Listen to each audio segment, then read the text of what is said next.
ভালোবাসা হারালে মানুষ শুধু কাউকে হারায় না, সে তার ভবিষ্যতের কিছু। আসসালামু আলাইকুম রহমতুল্লাহি ওবারাকাতু।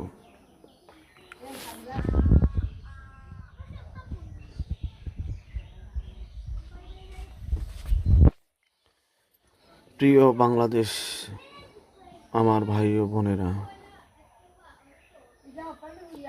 আসন্ন জাতীয় সংসদ নির্বাচন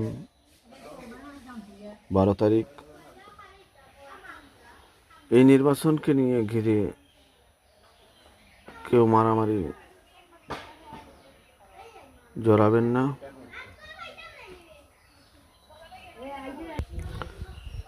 এগুলা থেকে বিরত থাকবেন।